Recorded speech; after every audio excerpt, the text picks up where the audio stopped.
Hi, ako nga pala si Albert. Membro ako ng Organization of Persons with Disabilities sa Barangay Pag-asa. Ako si Joy. Ako ang presidente ng OPD sa Barangay Pag-asa. Ako si Jomar. Isa ring miyembro ng OPD sa Barangay Pag-asa. Ako naman si Minchi, taga-Barangay Pag-asa at nagbibigay ng training sa mga komunidad patungkol sa IDRR-CCA. Ako si Isabel, taga-Barangay Pag-asa at isa ring trainer ng IDRR-CCA kasama ng OPD. Ako naman si Robert, isa ring trainer ng IDRR-CCA mula sa Barangay Pag-asa.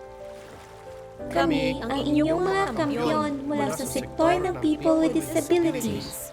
Ito ang aming mga karanasan.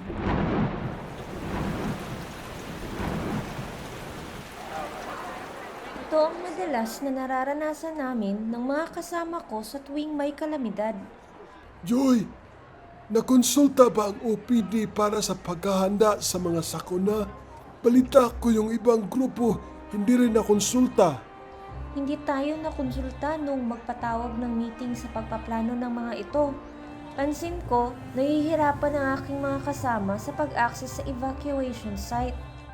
Wala rin namang ibang pwedeng paglilikasan kundi ito lang. Mas maganda sana kung nakonsulta tayo. Ito na lang papasok sa mga kwarto-kwarto. Walang rampa papasok. Yung mga CR dito maliliit. Hindi kasya ang mga gumagamit ng wheelchair. Muntik na rin akong mahulog kanina dahil walang mga warning signs kung saan dapat at hindi dapat huminto. Kapag may mga kalamidad, walang mga warning signs na angkop sa atin. Halimbawa na lamang nitong nakaraang bagyo. Hindi kami maagap na nakalikas dahil hindi naman namin alam kung ano ang ating mga early warning signs. Ano bang dapat natin gawin?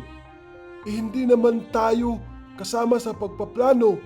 Hayaan mo sa susunod, kakausapin natin ang mga opisyales. Sigurado makikinig sila sa atin.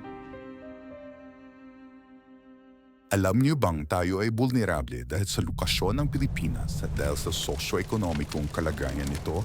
Ang Pilipinas ay nakakaranas ng 20 bagyo o higit pa taon-taon. Di mari ito ay mapanira at nakapipinsala sa kapaligiran, ari-arian at maging sa buhay. Dahil sa madalas na pinsala dala ng iba't ibang kalamidad, mas lalong nahihirapang bumangon ang mga mamamayan. Pinatitindi at mas lumalala pa ang masamang epekto ng mga kalamidad dahil sa climate change. Sa ganitong kalagayan, mas higit na naaapektuhan ang mga nasa vulnerableng sektor tulad ng kababaihan, kabataan, nakatatanda at mga may kapansanan. Mahigit sa 1 bilyon na apektado ng mga kalamidad mula sa vulnerableng sektor. 16% rito ay mula sa persons with disabilities o isa sa kada 6 na tao. Kaya mahalaga na makilahok tayo sa ganitong mga pagsasanay upang magkaroon kayo ng kaalaman at kahandaan. Mahalagang pag-aralan ang Disability Inclusive Climate Action o DICA. Bilang leader, malugod po naming ibinahagi ang mga kaalaman at karanasan upang sabay-sabay nating malaman kung paano maging inklusibo ang climate action. Ang dami kong natutunan sa ating mga nadaluhang pagsasanay. Kasama namin magturo si Albert noong nakaraang linggo sa Barangay Pag-asa. Ang galing niya magturo sa mga taga-Purok 1. Natuwa sa kanya yung mga tinuruan dahil bago sa kanila na isang leader with disability ang nagtuturo sa kanilang harapan tungkol sa climate change.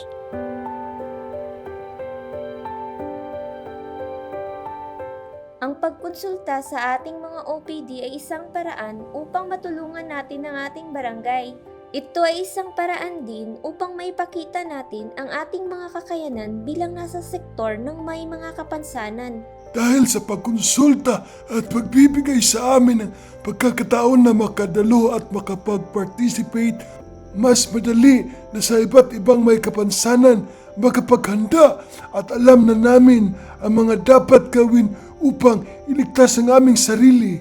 Halimbawa, sa mga hindi nakakakita ay may rekorida at trompa upang makapagbigay babala. Bandera naman na may iba't ibang kulay base sa sitwasyon ang para sa mga bingi at sa mga nakakatanda na hirap ang pandinig at makakita.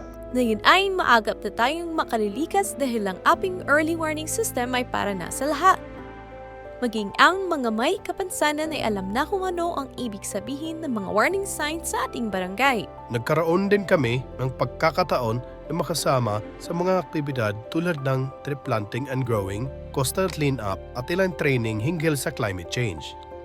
Nagbigay kami ng training noong huli sa mga kabataan patungkol sa climate change. Sila na mismo ang nagtuturo sa kanilang mga kapamilya at kaibigan kung paano mababawasan ang epekto ng pagbabago-bago ng klima sa atin. Kahapon ay maraming nakibahagi sa tree planting ng mga taga-barangay Pag-asa. Malaking tulong na naituro sa atin ang kahalagahan ng pagkakaroon ng Household Preparedness Plan. Dito nalaman ko ang kahalagahan ng go bag at ano ang mga dapat ihanda base sa pangangailangan ng bawat pamilya. Tandaan, dapat ay may emergency go bag na dala-dala kapag lilikas.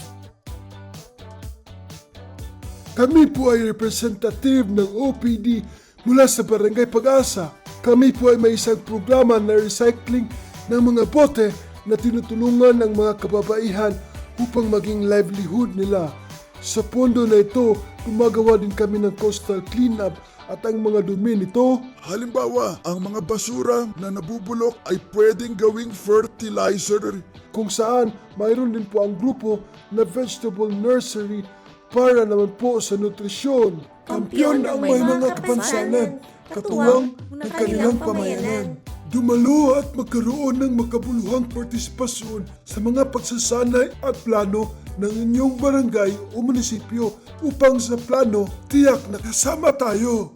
Kumilos para sa iyong komunidad. Sumama o sumali sa mga programa at aktibidad. Upang tayong may mga kapansanan, kasama ng ating komunidad, ay magkaroon ng isang ligtas at matatag na komunidad. Walang iwanan, panganib paghandaan. Sama-samang hakbang, tungo sa matatag at inklusibong pamayanan.